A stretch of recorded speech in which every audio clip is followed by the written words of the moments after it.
입력 폼.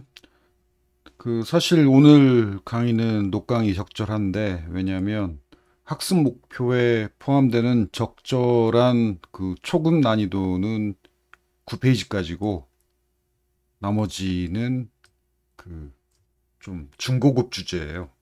그래서 강의 시간에 강의하기는 대다수 학생들의 눈높이에 맞지 않아서 적절하지 않은데, 녹강이면 자기 수준에 맞는 부분만 들으면 되니까.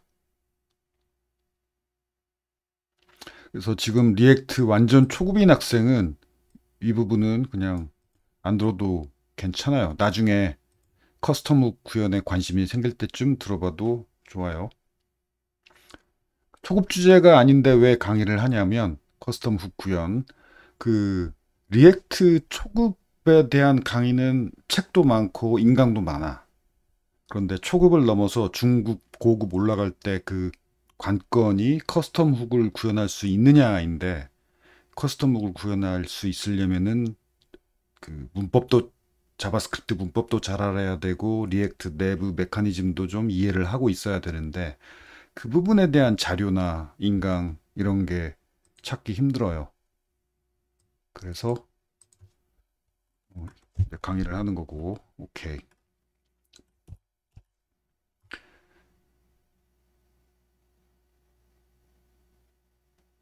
EX07 프로젝트를 또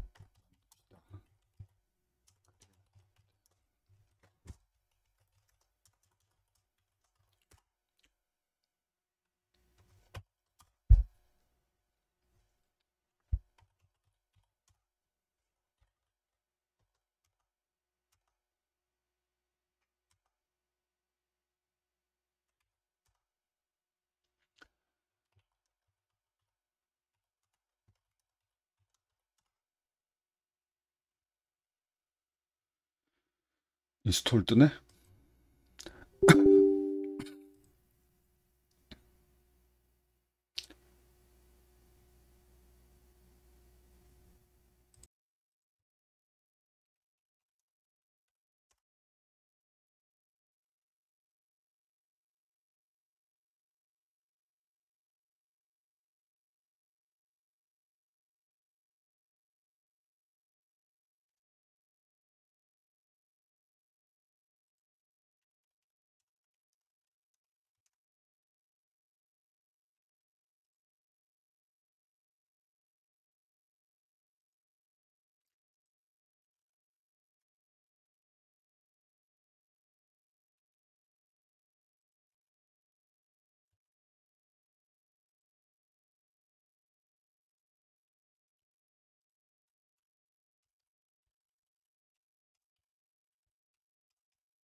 이거 지난 시간에 얘기했죠. 스트릭트 모드.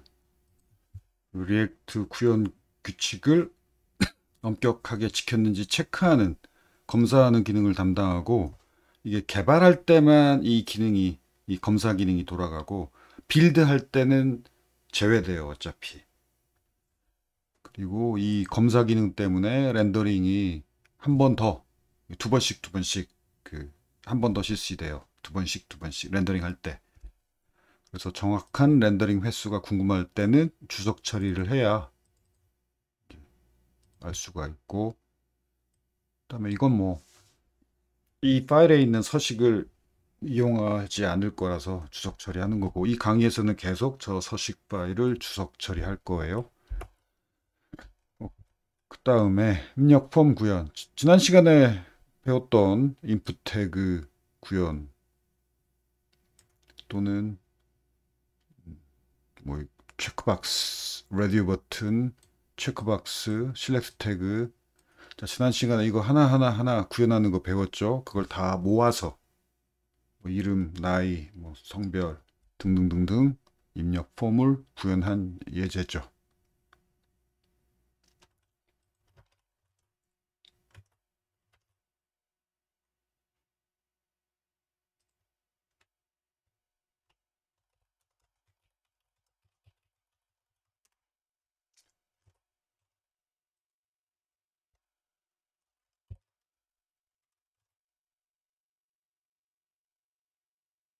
실행부터 해봅시다.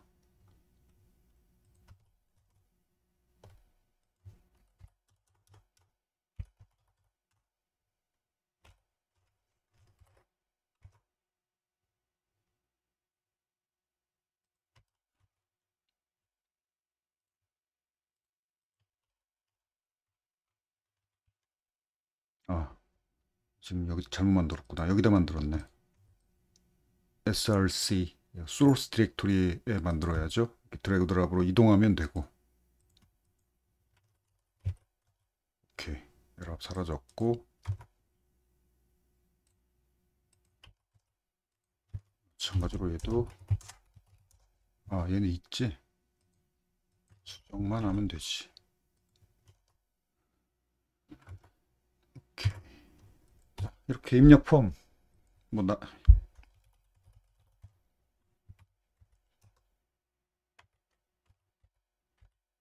자, 입력하자마자 여기 바로 이렇게 출력이 되죠.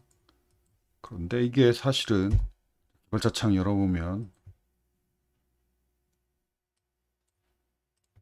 자, 이 렌더링 되는지 여부를 언제 렌더링 되는지 여부를 알고 싶으면 이 첫 줄에 console.log를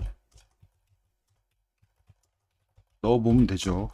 렌더링 할 때마다 이 컴포넌트를 렌더링 할 때마다 그때마다 이 컴포넌트 함수가 호출되니까 얘가 언제 몇 번 호출됐는지, 그게 바로 렌더링이 언제 몇 번 되는지예요.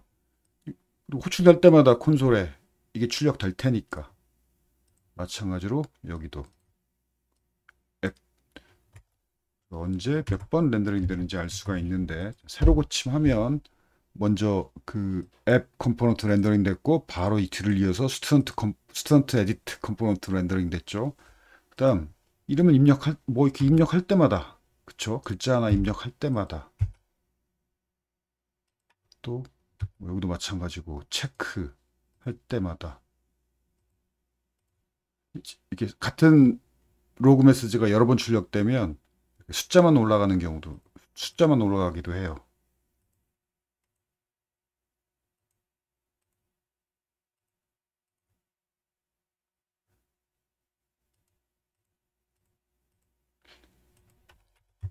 근데 어떤 때는 숫자만 올라가고 어떤 때는 그냥 출력되고, 이건 들쭉날쭉하다.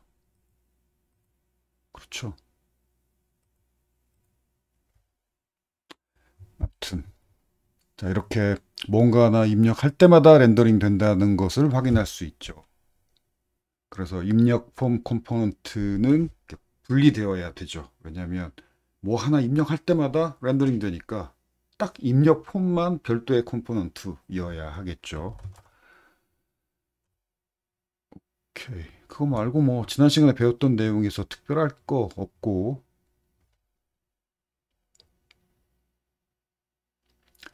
노란색 부분, 이 2.target.value의 타입은 언제나 스트링이에요. 여기 value를 숫자를 넣어줬어도 ag가 지금 숫자인데, 왜냐면 초기 값이 not or number죠. not or number의 타입도 number예요. 숫자예요. 숫자 타입이에요. 그래서 숫자 타입, ag 값은 숫자 타입이긴 한데, 그렇지만 이 input 태그에 어떤 값을 입력해서 온 change 이벤트가 이제 발생을 하고, 그래서 이 화살표 함수가 호출이 되고, 그때 input 태그에 입력된 값을 꺼내는 부분이 이건데 언제나 스트링으로 꺼내진다. 2.target.value는. 그래서 이렇게 parse int 해야 되고, 여기도 마찬가지예요. 여기도 얘네들 중에 하나를 선택하면은 값이 0, 1, 2, 3 선택된 값. 이거 숫자를 적어줬잖아. 이거 이렇게 적어주면 숫자죠. 문자열이 아니라 숫자 타입이죠. 이렇게 중괄호로 이렇게 묶어줘야 자바스크립트 그 데이터 타입이 유지가 되죠. 그래서 숫자 타입으로 적어줬지만 따옴표로 묶어주면, 여기서 따옴표로 묶어주면 문자야. 근데 따옴표로 안 묶고 중괄호로 묶으면 3이 숫자니까 숫자죠. 그럼에도 불구하고 2.target.value는 그냥 문자열이다. 언제나 문자열이다. 그래서 사실 이거 따옴표로 묶어도 차이가 없어요. 어차피 꺼낼 때 이걸 문자열로 따옴표로 묶어서 문자열로 입력하든 이것처럼 숫자 타입으로 이렇게 중괄호로 묶어주든 어차피 꺼낼 때 문자열로 꺼내지니까. 그래서 2점 target value를 만약에 이렇게 자바스크립트 코드로 이렇게 숫자 타입으로 보낼 때는 parse 변환해야 된다. 그래서 정수라면 parse int, 실수라면 뭐 parse double. 그렇다는 얘기고, 그 다음 이 부분, 이것도 지난 시간에 얘기했는데 enrolled 이 값이 초기 값이 true죠. true false인데 이 true false, 리액트는 true false를 렌더링 하라고 하면 렌더링 안 해요. true, false, null, not a number, undefined 이런 건 아무것도 렌더링 할 값이 true거나 false거나 null이거나 뭐 not a number거나 이러면 렌더링 할 값이 리액트는 아무것도 렌더링 안 해요. 그래서 문자 이게 true면 true라는 문자열을, 이게 false면 false라는 문자열을 렌더링이라. 문자열은 렌더링 하는데 true, false, boolean 이런 건 렌더링 안 하니까 이렇게 구현해야 화면에 true, false 문구가 이렇게 렌더링이 출력이 돼요. 그 실험을 해봅시다. 그냥 이렇게 하면은 enrolled만 렌더링 하라는 거지. 요가 true, false가. 그러면 고침하고 여기 안 나오지? 안 나와요. 이렇게 해야 그래야 여기 나오지. 불린 타입 true false는 렌더링 안 한다라는 거.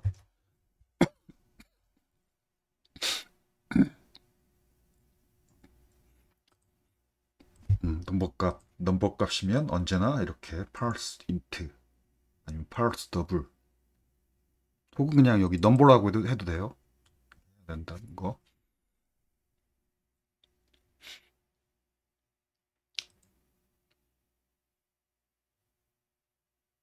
이렇게 따옴표로 묶어주면 스트링이고, 만약에 숫자라면 이렇게 중괄호로 이렇게 묶어줘야 되는데 어차피 꺼낼 때 문자열로 꺼내져서 사실 이거 따옴표로 묶어도 차이는 없어요.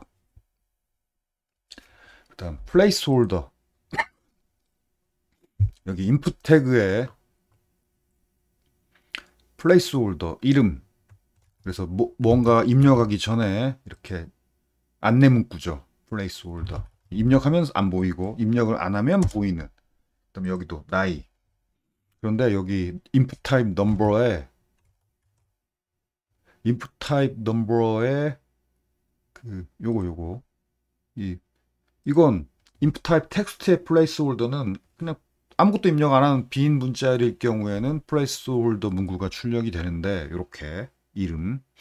그러니까 input type number는 그 숫자가 not a number일 경우만 placeholder가 보이고 0일 때는 그냥 0이 보여요. 0도 숫자니까. 그래서 이 input type number의 placeholder를 이렇게 보이고 싶으면은 초기 값이 0이 아니라 not a number여야 돼요. 그런데 not a number였더니 자꾸 여기 불평을 해요.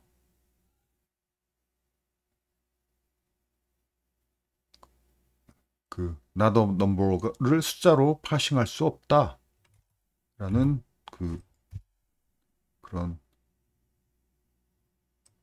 그런 에러 메시지예요.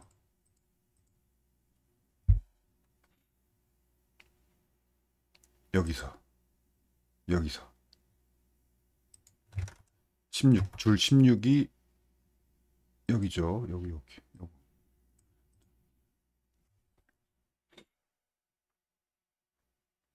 그러니까 그거 같아.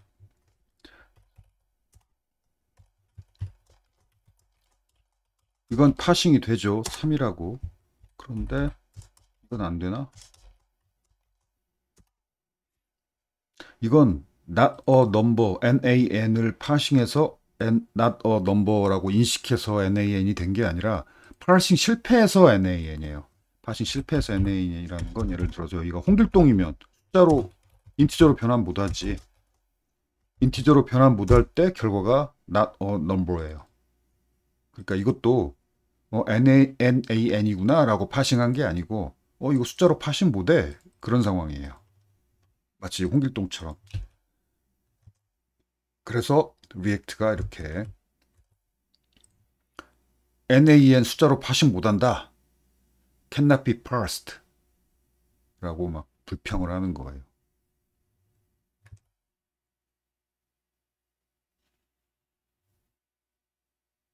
뭐 좀 거슬리긴 한데 뭐 큰 이슈는 아니니까 넘어갑시다. 그러면 뭐 저게 거슬리면 초기값을 0으로 하면 되지.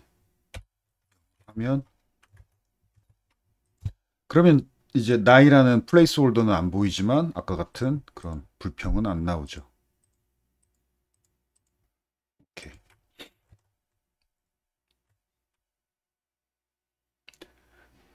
라디오 버튼 그룹. 이건 뭐 지난 시간에 얘기했죠. 같은 그룹이면은 네임 값이 같아야 된다. 그래야 하나의 그룹.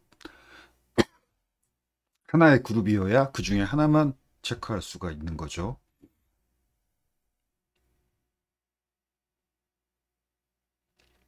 이것도 방금 얘기하는 거고 불린값 렌더링 안 하니까 문자열로 이렇게 렌더링 해야 된다. 오케이. 그 다음 서식.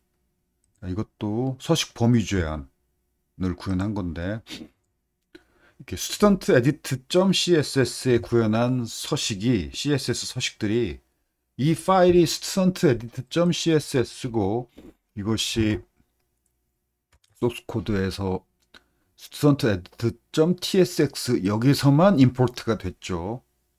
그렇다고 해서 요 서식이 요 파일의 요 서식이 임포트된 여기에만 영향을 미칠 것이다 라고 오해하기가 쉬워요. 오해예요. 안 그래요. 안 그래요. student edit.css에 구현한 CSS 서식들이 저절로 그냥 자동으로 student edit 컴포넌트 그 태그들에만 임포트한 여기서만 임포트 했으니까 여기서만 student edit.tsx에서만 임포트 했으니까 여기에만 서식이 적용되겠지 아니라는 거예요. 오해예요. 왜냐면은 그러니까 이해를 해야 되는 게 이때 중요한데 그 우리가 첫 시간에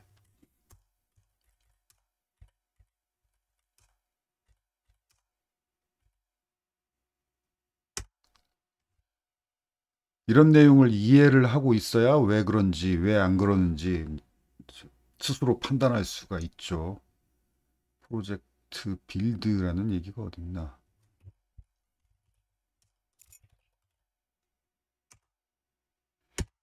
빌드 이번 학기는 그 얘기를 안 했나? 빌드.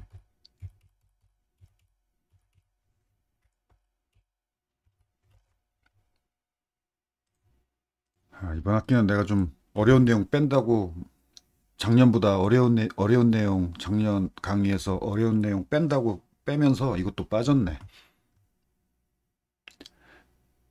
지난 학기는 작년이죠. 작년은 설명했었는데 프로젝트 빌드할 때 이렇게 많은 소스 코드 파일들이 이렇게 번들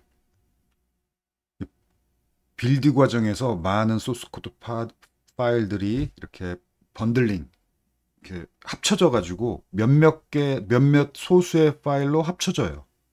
소수의 파일들로. 그래서 이 명령 실행해 보면 그렇게 되는데 즉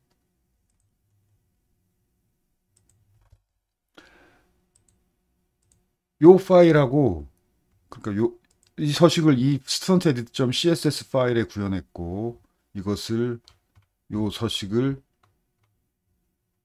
이 student edit tsx에서만 임포트했다. 이게 아무 의미 없는 거예요. 프로젝트 빌드할 때 싹 이 소스 코드 파일들이 css 파일 뭐 이런 tss 파일 다 합쳐져요. 거의 다 하나로 다 합쳐져요. 이 파일에만 있으니까 여기만 적용되겠지. 그게 의미가 없는 거죠. 싹 합치니까. 합쳐버려요. 그래서 뭐 여기저기 구현했던 이런저런 CSS 파일에 구현했던 서식들이 이 CSS 파일들도 다 하나로 합쳐지는 거라고 보면 돼요. 그래서 그 어느 파일에 이 요 서식을 구현했든 이 서식이 웹페이지 전체에 영향을 적용된다. 그 얘기예요. 그 여기에 적용 구현했고 여기에서만 임포트 했으니까 여기에만 적용되겠지 아니다라는 거 아니에요. 웹페이지 전체 모든 그 웹페이지를 구성하는 모든 컴포넌트에 다 적용이 돼요. 그래서 딱 여기만 적용하고 싶다면 CSS 문법으로 그렇게 구현해야 돼요. 서식을. 그래서 여기 노란색으로 칠한 부분을 붙여준 거예요.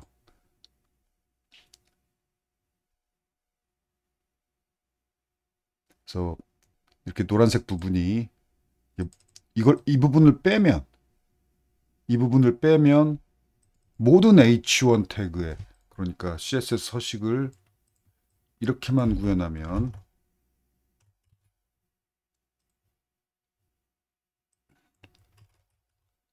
이건 웹페이지에 있는 모든 H1 태그한테 다 적용되는 서식이죠. 어느 파일에 구현했든 이렇게 구현하면은 웹페이지 전체에 다 적용이 돼요. 자, 그래서 어디에 구현했는지는 아무런 중요함이 없다. 아무런 상관없다. 왜? 어차피 프로젝트 빌드할 때 파일 한두 개로 다 합쳐지니까.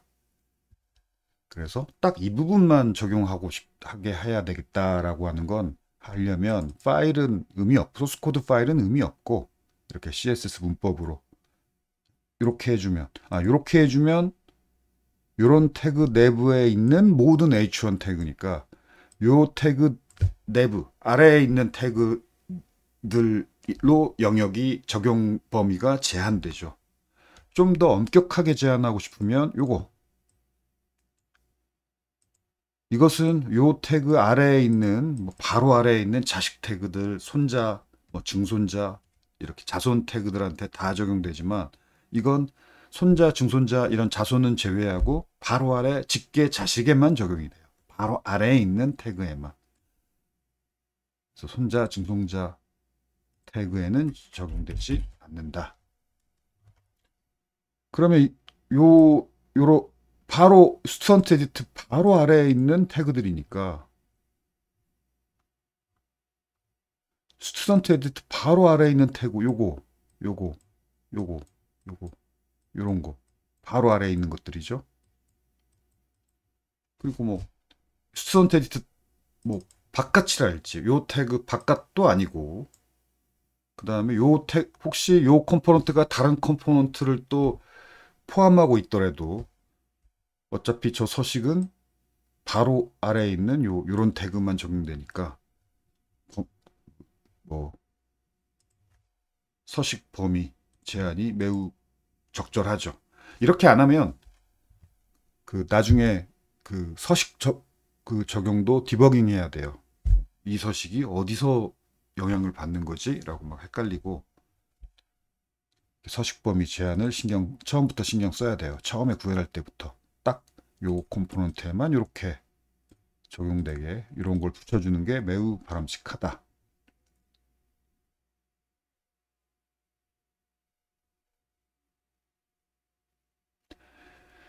오케이. 뭐 그거 말고는 특별한 내용은 없고 자, 이렇게 입력 폼만 구현할 수 있으면 되고 다음 주 8주차 구현 시험에 입력 폼 구현 시험이에요. 그러니까 구현 시험은 뭐 전혀 어려울 게 없지. 평범해요. 구현 시험은.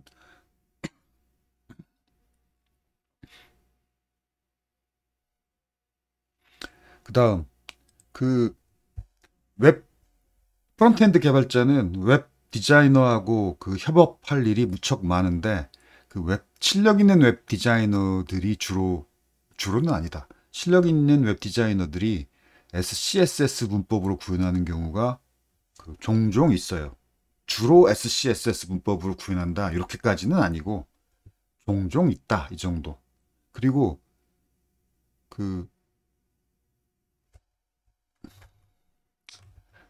이것도 언뜻 말한 것 같은데 그 리액트 서식을 구현하는 기술로 얼마 전까지 몇 년 전에 유행했던 건 스타일드 컴포넌트 그 기술이에요. 요걸로 리액트 서식을 몇 년 전까지는 많이 구현했었는데 요즘은 이거 이제 뒤쳐졌고 이거 옛날에 개발된 프로젝트라면 모를까 새로 만드는 프로젝트를 스타일드 컴포넌트 기술로 서식을 구현하는 경우는 거의 없고 요즘은 이게 대세예요. 테일윈드 리액트 서식, 테일윈드 그 기술이라고 해야지. 서식 그 기술 혹은 뭐 라이브러리 혹은 뭐 서식 프레임워크 이렇게 말하기도 해요.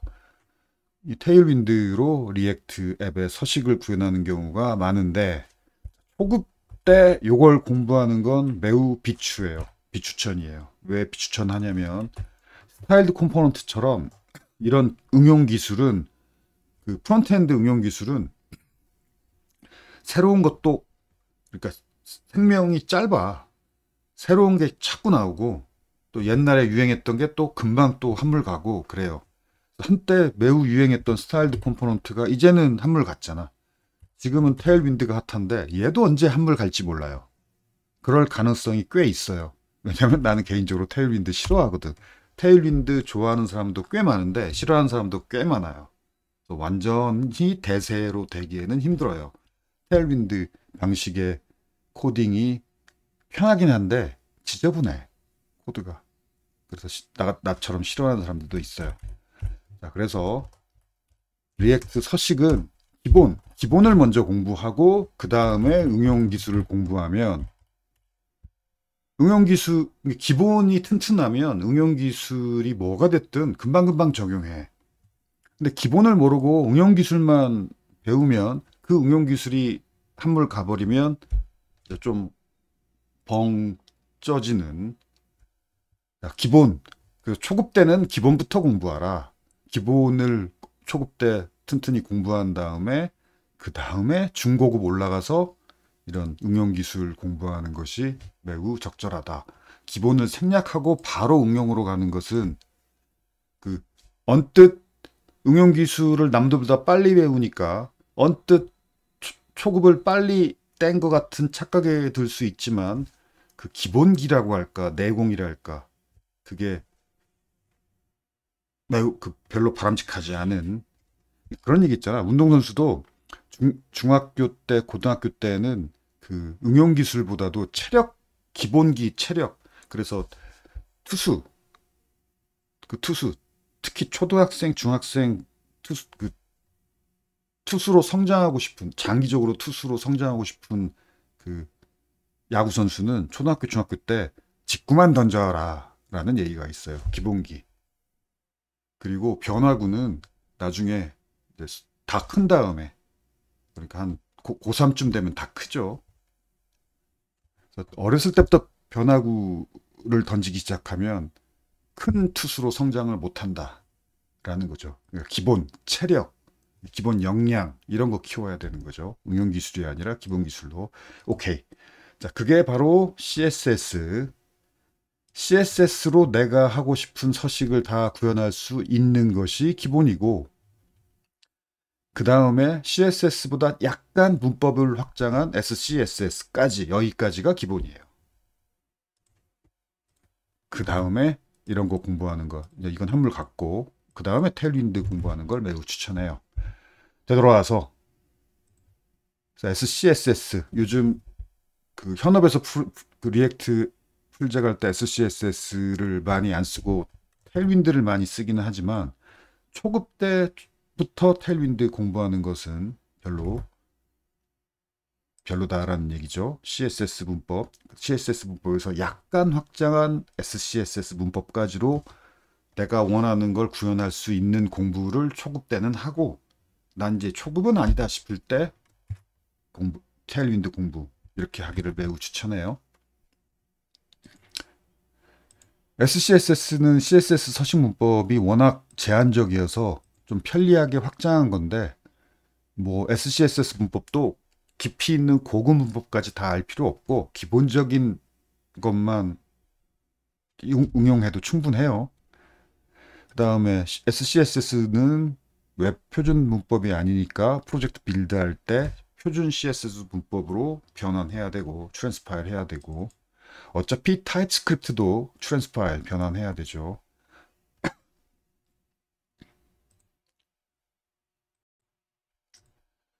그래서 그 SCSS 트랜스파일러를 프로젝트에 설치해야 돼요. 이 명령으로.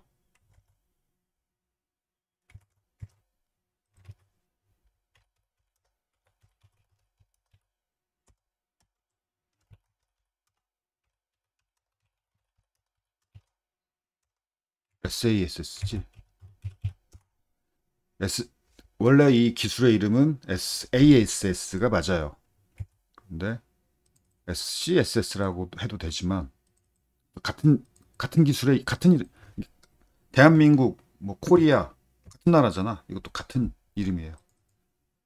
같은 기술에 대한 이름이 이렇게 SASS라고도 하고 SCSS라고도 하고 약간 다른 게 있는데 뭐 그것까지 알 필요는 없고,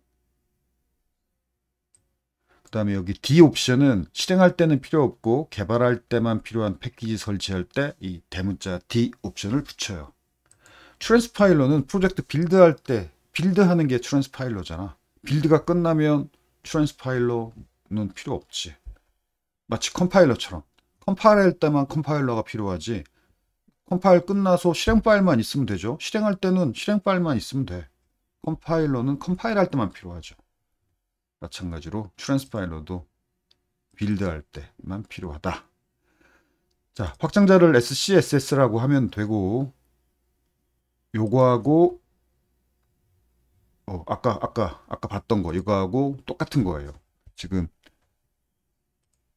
그 왜 CSS 문법으로 그 서식을 이렇게 구현을 할 때 그 적용 범위 제한을 해주는 게 좋은데, 그러려면 이걸 계속 붙여야 되는 게 귀찮죠. 이게 귀찮아요, 좀. 이거 귀찮아서 SCSS를 쓰는 거예요. 이건 그냥 앞에다 다 붙일 필요 없이 이렇게 중괄호로 묶어주면 돼. 그럼 중괄호로 묶어주면 그 중괄호 안에 있는 이런 것들한테 다 이 중괄호 바깥에 있는 요게 이렇게 다 적용이 돼요. 그래서 이해하기 쉽게 색깔로 칠해놨는데, 자, 여기 연두색, 이 연두색 태그에 요러요러한 서식을 적용해라. 요것도 마찬가지로 연두색 태그에 요러요러한 서식을 적용해라 하고, 그 다음에 이 부분은 연두색 태그 내부에 있는, 아래에 있는 이 하늘색 태그에 요러요러한 노란색 서식을 적용해라. 자, 여기도 마찬가지예요. 연두색 태그에 놓고 중괄호로 묶어줬기 때문에 이 하늘색 부분은 이 연두색 태그 안에 있는, 내부에 있는, 자, 중괄호로 묶어줬으니까 내부에 있는이라는 게 좀 더 직관적으로 이해가 되지. 이 연두색 태그 내부에 있는 이런 하늘색 태그에 노란색 서식을 적용해라 해요. 이쪽이 편리하잖아. 이거 똑같은 이 연두색 부분을 계속 붙여주지 않아도 되니까. 뭐 사소한 문법 확장이죠. 이 정도는 뭐 이해하기도 쉽고.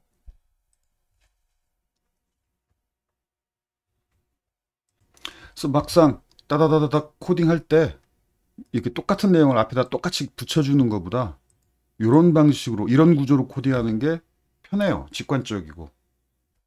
그래서 CSS, 이런 표준 CSS 문법으로 서식을 구현하려고 할 때 이 정도 약간 문법을 확장한 SCSS, 이 정도 확장 문법이 매우 편리하다라는 거. 그리고 이 확장 문법은 아까 설명한 이 스타일드 컴포넌트 기술도 요 문법이 똑같이 적용이 돼요. 그래서 프로젝트를 새로 만들 때 스타일드 컴포넌트를 사용 안 한다는 거지, 한물 같다는 말이 그 말이에요. 이제는 새로운 프로젝트 할 때는 요걸 사용 안 한다라는 거지. 그 레가시 프로젝트라고 하죠. 그 여러분이 만약에 큰 회사 들어간다면 한 뭐 5년 전, 뭐 10년 전에 구축해가지고 지금까지 계속 운영하고 있는 그런 큰 대형 프로젝트들이 많이 있는데, 예를 들어 쿠팡 쇼핑몰 언제 개발했겠어? 쿠팡 쇼핑몰 개발할 때 만약에 리액트로 개발했다면 그때는 테일윈드 없었어. 그래서 옛날에 개발된 프로젝트는 이런 옛날 기술들로 구현됐고 여전히 그 기술 유지 보수하고 있어요. 왜냐하면 그 어마어마한 소스 코드를 새 기술로 다 뒤집어 엎는 거 이거 뭐 엄청난 노가다지. 뭐 잘 돌아가고 있는데 그걸 왜 해? 그래서 한물 같다는 건 신규 프로젝트에서 이 기술로 신규 프로젝트 할 가능성이 낮아졌다는 얘기지 이 기술이 사장된다는 얘기는 전혀 아니에요. 자, 그런 의미에서 이 문법도 알아야 되는 이유 SCSS 문법이자 스타일드 컴포넌츠에도 똑같이 적용되는 문법이에요. 오케이. 자, 확장자만 수정해 주면 되고.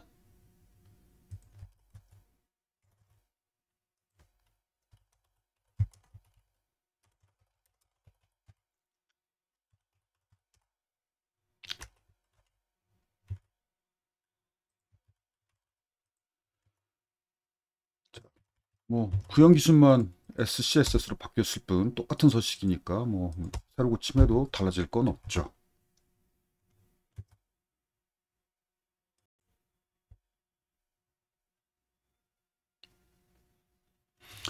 그 다음 그 이렇게 구현하는 것보다 여기 바로 앞에서 구현했던 이렇게 뭐 name, age, gender 이런 거 하나하나 use state로 이렇게 구현하는 것보다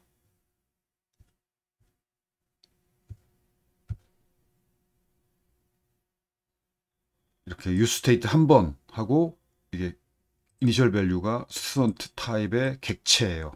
객체. 객체 상태, use state 상태로 객체를 이렇게 구현하는 게 훨씬 더 이렇게 자주 이렇게 구현을 해요. 그래서 여기 student라는 객체 타입 alias를 선언했고 그 다음에 init value 초기값 객체 초기값 init value 여기 넣어줬고 그 다음에 값이 객체일 뿐 뭐 use state 상태이고 자 여기 set 지금 이름이 여기가 앞에서는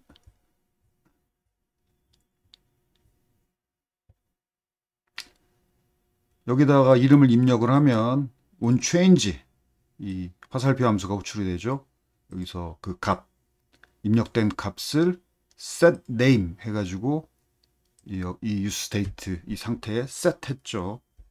이렇게 해야 되는데 자 이제는 어떻게 구현해야 되냐면 상태가 객체야. 객체를 set해야 돼. 상태가 객체니까. 그래서 set student 해야 돼요. set 상태가 객체니까. 그리고 이름을 이 객체 이름 속성을 변경해야죠. 자 그런데 앞에서 여러 번 얘기했죠. 리액트는 뭔가 데이터를 변경할 때 이뮤터블하게 변경해야 된다라는 거. 그 말은 한 번 만든 객체의 속성 내부 한 번 만든 객체나 배열의 내부를 수정하면 안 되고 이렇게 그 한 번 만든 스튜던트 객체를 복제해서 네임 속성값만 요 새로 입력된 값으로 바꾼 이런 새 객체를 만들어서 셋하는 이런 이뮤터블하게 데이터를 변경하는 이런 식으로 리액트는 구현해야 돼요. 그렇지 않으면 뮤터블하게 구현한다는 얘기는 한 번 만든 객체의 속성이나 또는 배열의 내부 어떤 값을 그냥 수정해버리면 제대로 렌더링 안 될 확률이 매우 높아요. 리액트 렌더링은 데이터가 이뮤터블하게 그 변경된다는 걸 가정하고 렌더링 최적화가 구현됐어요. 그 말은 한 번 만든 객체, 한 번 만든 배열은 내부가 절대 변경 안 된다라는 걸 가정하고 렌더링해요. 그래서 입력된 값을 그냥 객체 내부의 속성에다가 그냥 대입해 버리면 내부 속성 혹은 배열 내부에다 그냥 대입해 버리면 리액트 렌더링 최적화는 그 내부 변경 안 돼. 라고 안 된다라고 가정하고 있기 때문에 변경 안 됐을 거라고 생각하고 렌더링 안 해버리는 거죠. 렌더링 제대로 안 될 가능성이 높아요. 여기도 마찬가지예요. 여기 에이지 속성만 바꾼 새 스튜던트 객체 만들어서 셋. 뭐 나머지 다 마찬가지죠. 그래서 상태가 스튜던트 객체 상태다라는 거. 그 다음에 이뮤터블하게 속성 값을 변경한 새 객체 만들어서 셋 한다는 거. 그 다음에 밸류에 대입할 때도 객체점 속성 이래야죠. 객체점 속성. 뭐 출력하는 것도 객체의 속성을 출력해야 되고 이런 식으로 구현하는 경우가 훨씬 더 많아요. 왜 훨씬 더 많냐면 어차피 프론트엔드는 어차피 백엔드하고 데이터를 받아야 되는데 그 데이터 하나하나 주고받는 게 아니고 객체나 객체 배열 형태로 주고받죠. 그래서 백엔드에서 데이터를 받아올 때도 객체 배열 형태로 받아와요. 객체 하나를 받아오거나 객체 배열을 받아오거나. 그래서 그렇게 받아온 객체를 수정하는 거야. 화면에 출력하기도 하고 또 수정하기도 하고. 어차피 데이터가 객체 형태니까 수정할 때도 이렇게 객체 형태로 수정하는 게 자연스럽게 그렇게 구현하게 되죠. 그 다음에 수정이 끝난 것도 백엔드에 보내서 데이터를 저장해야지. 그쵸? 수정한 내용을 백엔드 DB에 등록해야 되잖아. 그때도 객체 형태로 보내야 돼요. 어차피. 그래서 이런 식으로 구현한다. 라는 거.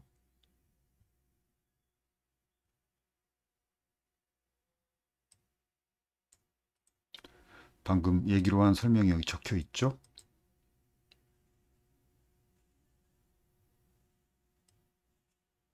그렇지. 렌더링 오류가 발생할 수 있다. 이렇게 안 하면.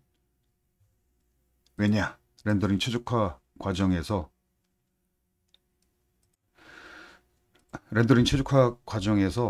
그 전체 화면을 매번 다 렌더링하는 건 비효율적이니까 요 부분만 렌더링 해야 되겠다 판단을 하는데 그 부분을 어떻게 판단하느냐? useState 데이터가 변경된 부분, useState 상태 값, 그 다음에 props 값이나 useState 상태가 변경된 컴포넌트 그 영역만 다시 렌더링해요. 그래서 데이터가 useState 상태 데이터, props 데이터가 변경됐는지 변경 안 됐는지를 리액트 렌더링 엔진이 판단해서 그 데이터가 변경된 그 컴포넌트만 렌더링을 하는데 이때 내부는 비교 안 한다는 얘기죠. 그냥 객체나 배열 참조주수만 비교해요. 왜냐하면 내부까지는 비교할 필요 없다. 내부는 안 변한다. 이뮤터블하다. 그렇게 가정하고 비교해요.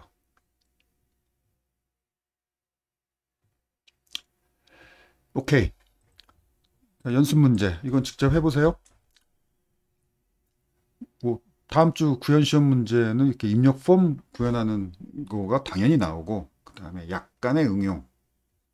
뭐 입력 폼 구현하는 것만 나오는 게 아니고 앞에서 배웠던 내용도 그 지금 리액트 부분 전체니까 리액트 구현 01 첫 번째 첫 프로젝트부터 012 이게 입력 폼이 몇 번이냐?